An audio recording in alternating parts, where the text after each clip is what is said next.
சென்னை வேளச்சேரியில் உள்ள ஏஜிஎஸ் காலனியில் முழங்கால் அளவிற்கு தேங்கி நிற்கும் மழைநீரால் அப்பகுதி மக்கள் அவதியடைந்தனர். கடைகள் மூடப்பட்டதால் அத்தியாவசிய பொருட்களை வாங்க நீண்ட தூரம் மக்கள் தண்ணீரில் நடந்து சென்றனர்.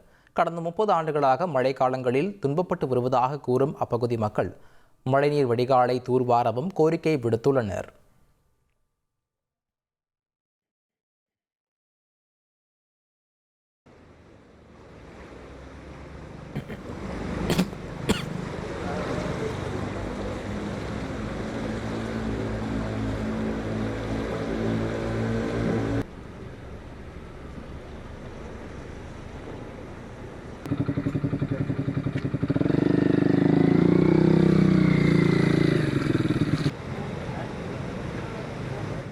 வீட்டுக்கு வந்து 30 வருஷம் ஆகுதுப்பா. 30 வருஷமாக தண்ணி இப்படி தான் இருக்குது எங்களுக்கு. புரியுதுங்களா? வந்து பார்க்குறாங்க போகிறாங்க, வந்து பார்க்குறாங்க போகிறாங்க. இது ஆக்சுவலாக பார்த்தீங்கன்னா இது அந்த ஏரியிலேருந்து வர சென்ட்ரு காவா, ஸ்ட்ரெயிட்டாக போகிற காவா. இந்த பக்கமும் தடுத்துட்டாங்க, இந்த பக்கமும் தடுத்துட்டாங்க. அதனால் இந்த ரோட்டில் வந்து எல்லா ரோட்டு தண்ணியும் வந்து சென்டராக நின்று போகுது. இதில் ட்ரைனேஜ் வந்து சின்ன ட்ரைனேஜ், கிட்டத்தட்ட பார்த்தீங்கன்னா 2 அடி ட்ரைனேஜ் தான். எல்லாம் துந்து போயிருக்குது, வாரதே இல்லை. எனக்கு தெரிஞ்சு 10 வருஷமாக அப்படியே தான் இருக்குது. இது வரைக்கும் டூர் வாரின மாதிரி தெரியல. அதை வாரினா ஓரளவுக்கு கிளியர் ஆகும். வேலைக்கு போகிறது கஷ்டமாக இருக்குது. 2 வீலர்லாம் வச்சுருந்தா அது தண்ணி ஏறி போயிட்டு அடிக்கடி மெக்கானிக்கை பார்க்குற மாதிரி இருக்குது. என்ன செய்யணும்னு நினைக்கிறீங்க?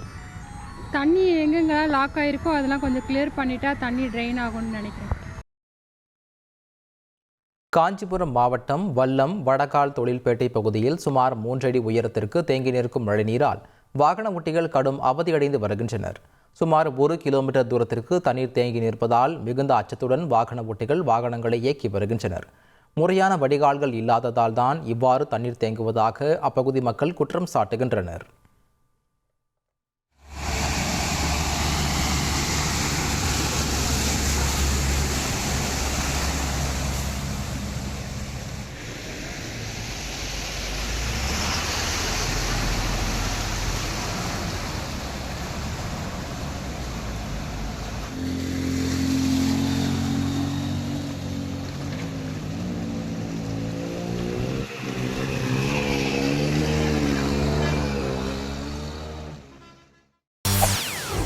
செய்திகளை உடனுக்குடன் தெரிந்து கொள்ள உடனே சப்ஸ்கிரைப் பண்ணுங்க.